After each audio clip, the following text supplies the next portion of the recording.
1982 మా అన్నయ్య నందమూరి తారక రామారావు గారితో నా బ్యానర్ ప్రారంభమైంది. శ్రీ లక్ష్మీ ప్రసన్న పిక్చర్స్ మా అమ్మాయి పేరు మీద. మద్రాసులో విజయ గార్డెన్స్లో ఉదయం 6:45 మా అన్నయ్య బుబ్బిలిపిలి గెటప్లో వచ్చి ఫస్ట్ కొబ్బరికాయ కొట్టారు. అప్పుడు ప్రతిజ్ఞ అనే సినిమా తీశాను. ఆ విధంగా ప్రారంభమైన సినిమా నా బ్యానరు 1995 వరకు ఎన్నో చిత్రాలు తీసాం. విజయాలు, అపజయాలు అన్నీ మనం కష్టపడతాం కానీ భగవంతుని ఆశీస్సులు. అలాగా 1995లో పెదరాయుడు చిత్రం తీసాం.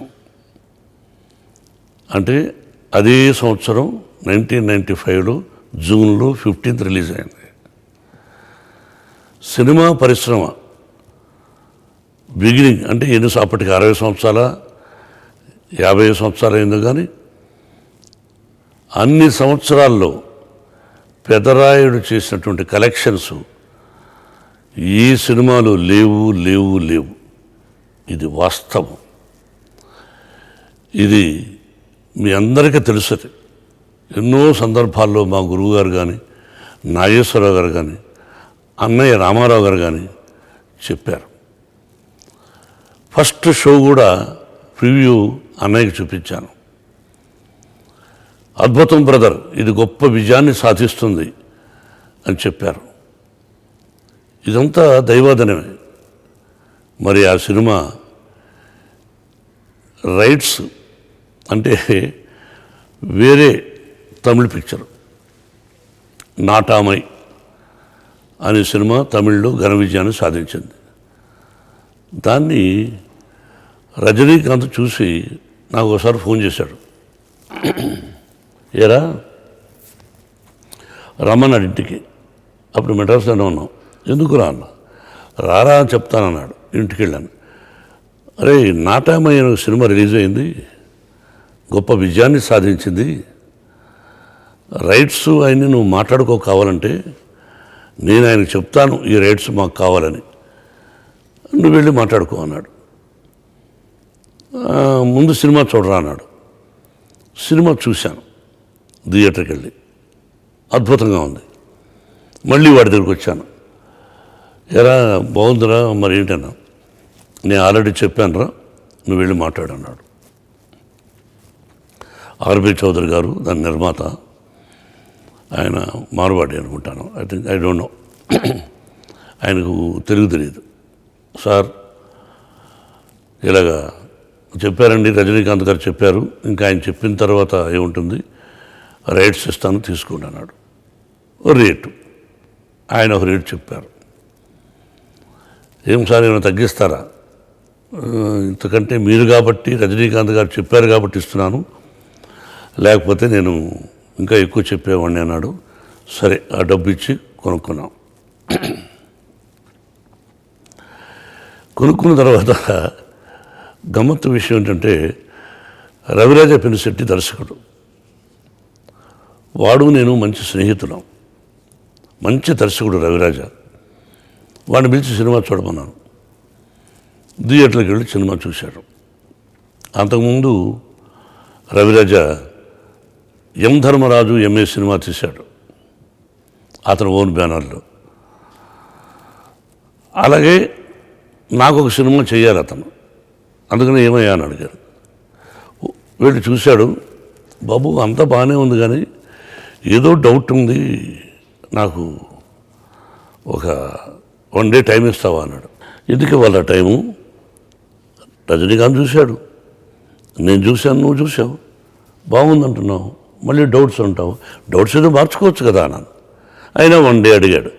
ఈలోగా నాకు కోపం వచ్చి డైరెక్టర్ బి గోపాల్ అసెంబ్లీలో తీశాడు నాకు 25 వరాల చిత్రం. గోపాల్కి ఫోన్ చేశాను, వచ్చాడు. ఏం గోపాల్, ఇలా పలానా చిత్రం రైట్స్ కొన్నాను, నువ్వు చెయ్యాలి. రవిరాజాని అడిగాను, వాడికి ఏదో డౌట్ చెప్పాడు, మరి నీ సంగతి ఏంటన్నాను. సినిమా చూడకుండానే అన్న నాకు ఏదో ఒక సినిమా ఉంది, డేట్స్ కుదరమేమో తప్పించుకున్నాడు. సరే, ఎందుకు తప్పించుకున్నాడో నాకు తెలియదు. నేనేమన్నా డబ్బులు తక్కువగా బేరం ఆడతానని అనుకున్నాడేమో, వెళ్ళిపోయాడు. నెక్స్ట్ డే మళ్ళీ రవిరాజ వచ్చాడు. బాబు నేను సినిమా చేస్తాను అన్నాడు. ఎస్, అయిపోయింది. నెక్స్ట్ దానిలో ఒక పాత్ర ఉంది, నాకు తండ్రి అంటే పెదరాయుడు తండ్రి. ఇక రజనీకాంత్ దగ్గర పోయాను. ఏరా పెదరాయుడు తండ్రి పాత్ర ఉంది, అది ఎట్లా అనుకుంటున్నాను, అన్ని సెటప్ అయినాయి, రవిరాజ డైరెక్టరు ఆలోచిస్తున్నారు అన్న. నువ్వు ఆలోచించిందేంట్రా, నేను చేస్తున్నా అన్నాడు. నువ్వేంట్రా అన్న. అవునరా, నేను నీకు చెప్పింది ఎందుకో తెలుసా, ఆ క్యారెక్టరు నేను చేయాలని.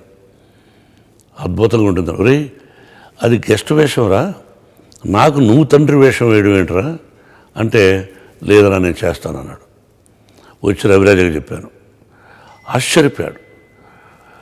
ఓకే బాబు, మీ ఇద్దరు స్నేహం మీద చేస్తానంటున్నాడు, సంతోషం, ఒకసారి కలుస్తా అన్నాడు. కలిశాడు, మాట్లాడుకున్నాం. ఓకే, ఒక్కసారి హైదరాబాద్కి వెళ్ళి ఓపెనింగ్ అనుకున్నాం. వెళ్ళాం. ఫ్లైట్లో నేను రవిరాజ ముందు కూర్చున్నాం. అంటే ఇప్పుడు బిజినెస్ క్లాస్ ఎకానమీ, నేను రవిరాజ కొంచెం ముందున్నాం, వెనకాన ఎక్కడో రజనీకాంత్ కూర్చున్నాడు. సరే, ఒక ప్రయాణం 15 నిమిషాలు ట్రావెల్ చేశాం. ఎయిర్ హోస్టు ఒక స్లిప్, ఒక కవర్ ఇచ్చింది. ఏంటని అడిగితే రజనీకాంత్ గారు ఇచ్చారు అన్న. సరే, కవర్ చూస్తే రజనీకాంత్ ఫోటో. వాడు ఈ సినిమాలో చేస్తానని చెప్పి వాడే ఇంట్రెస్ట్ తీసుకొని వాళ్ళ విగ్ మేకర్ని పిలిచి, వాళ్ళ మేకప్ మ్యాన్ పిలిచి, వాళ్ళ డ్రెస్ మేకర్ని పిలిచి గెటప్ వేసి తీసిన ఫోటో చూసి షాక్ అయ్యాను. What a sincerity fellow, hats up to him. అటువంటి స్నేహితుడు నాకు ఉండడం గొప్ప గర్వకారణం. పక్కనే రవిరాజు చూసి, బాబు అద్భుతం, నేను వెళ్ళి థ్యాంక్స్ చెప్పాను. సరే, వెళ్ళి థ్యాంక్స్ చెప్పాడు, నేను కూడా వెళ్ళాను. ఒరే అద్భుతంగా ఉందని అన్నాం.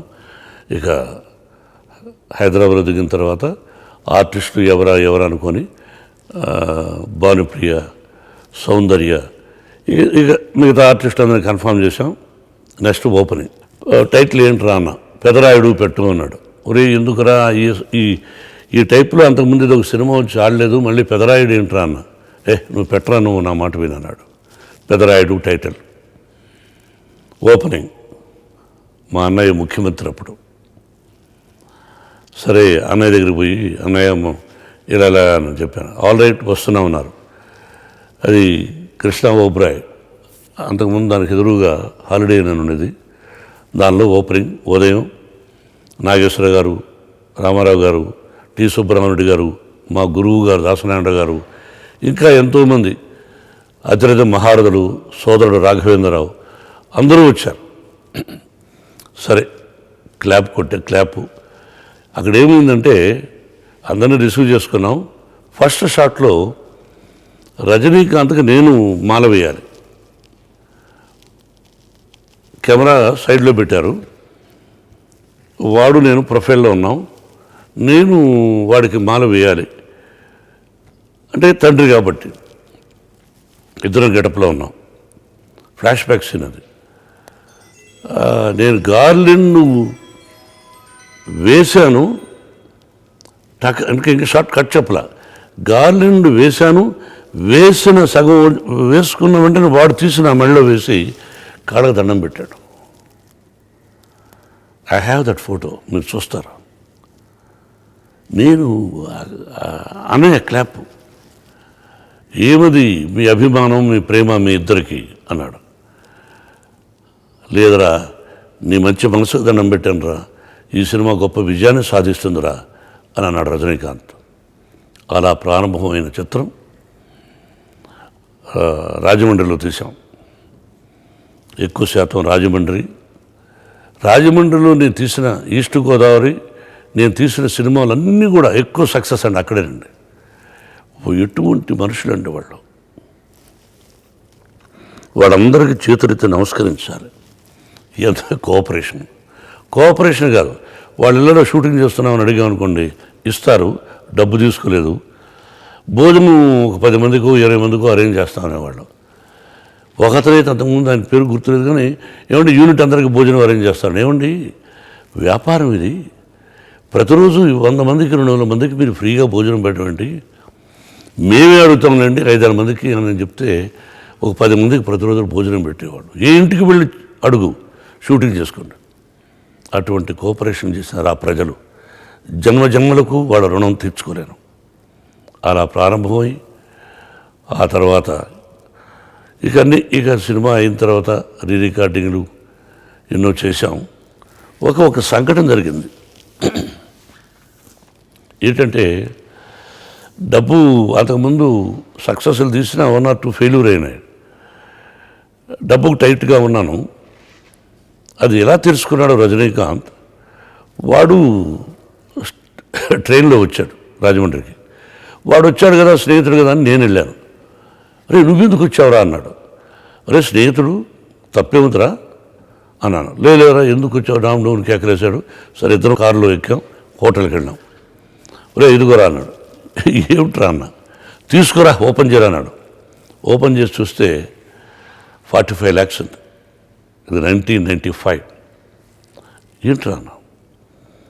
ఒరే నాకు తెలుసురా నువ్వు టైట్గా ఉన్నావని, సినిమా గొప్ప విజయాన్ని సాధిస్తుందని మళ్ళీ చెప్తున్నాను, సినిమా రిలీజ్ అయినాక ఎవరా అన్నాడు. What a man, what a friend. I love him till today, he loves me. వాడు నేను వాడిని ఇష్టపడతాము. ఒకరి దగ్గర నుంచి ఒకరు ఆశించేది లేదు. ఆ స్నేహం, ఆప్యాయత, ప్రేమ ఇది సినిమా పరిశ్రమలో చాలా తక్కువ, రేర్. అటువంటిది వాడొకడు మంచి స్నేహితుడు. ఆ విధంగా కూడా హెల్ప్ చేసేటప్పుడు. సరే సినిమా రిలీజ్ అయింది, సెన్సేషనల్ హిట్ అయింది. చరిత్ర సువర్ణాక్షరాలతో లిఖించబడేటట్టు సినిమా చరిత్రలో అంత గొప్ప విజయాన్ని సాధించింది. ఆ సినిమా ఎంతో కీర్తి ప్రతిష్టలకు తీసుకెళ్ళేది నన్ను, రాజ్యసభకు కూడా తీసుకెళ్ళేది నన్ను. కాబట్టి ఇవన్నీ నెమరు వేసుకుంటూ ఉంటే అద్భుతం. అలాగే Ravi Raja Penisetti is a wonderful director. మీరు టీవీల్లో ఎన్నోసార్లు చూసుంటారు. ప్రతి షాట్ ఒక అద్భుతంగా తీశాడు వాడు. Is a wonderful director. వాడు నాకు మంచి మిత్రుడు. అలాగే మ్యూజిక్ డైరెక్టర్ కోటి కూడా, విజన్ ఫైట్ మాస్టరు, ప్రతి ఒక్క సాంకేతిక నిపుణులు, పిఎస్ ప్రకాష్ కెమెరామెన్, ఆయన లేడు పాపం, అందరూ కూడా అంత అద్భుతంగా. రాజమండ్రి, తిరుపతి మన స్కూల్లో, ఆ తర్వాత హైదరాబాద్, మద్రాస్, ఇన్ని చోట్ల తీసాం. సి పెదరాయుడు ఎప్పుడు సినిమా భార్యాభర్తలు ఎలా ఉండాలి, అన్నదమ్ముడు ఎలా ఉండాలి, ఇంక అంతకంటే ఇప్పటివరకు పిక్చర్ రాలేదు, ఇంకా రాదు కూడా. అదొక్కటి చూసుకుంటే చాలు. నేను ఎప్పుడైనా ఎవరు పెళ్ళికైనా వెళితే ఆ క్యాసెట్ ఇస్తాను. భార్యాభర్తలు ఎలా ఉండాలి అన్నది ఇది చూసి నేర్చుకోండి. ఎన్నో ఉంటాయి, but you see the movie అని చెప్తుంటాను. ఏది ఏమైనా ప్రజల ఆశీస్సులు ఉన్నాయి అనడానికి ఇదొక నిదర్శనం. ఆ భగవంతుని ఆశీస్సులు ఉన్నాయంటే 25 సంవత్సరాలు, సినిమా రిలీజ్ అయిన 25 సంవత్సరాల తర్వాత కూడా నేను ఇలా ఉంటానని, ఇలా మీతో మాట్లాడతానని కలలో కూడా ఊహించలేదు. ఈ మధ్యలో ఎన్నో బాంబ్ బ్లాస్టులు, గొడవలు, పాలిటిక్స్, ఏదైతే అవసరం లేదో ఇక అన్నగారి కోసం ఆ పాలిటిక్స్కి వెళ్ళడం, ఎన్ని జరిగాయి. ఏది ఏమైనా ఆ భగవంతుడికి కృతజ్ఞతలు. ప్రజలందరికీ నా హృదయపూర్వక నమస్కారాలు. Thank you very much.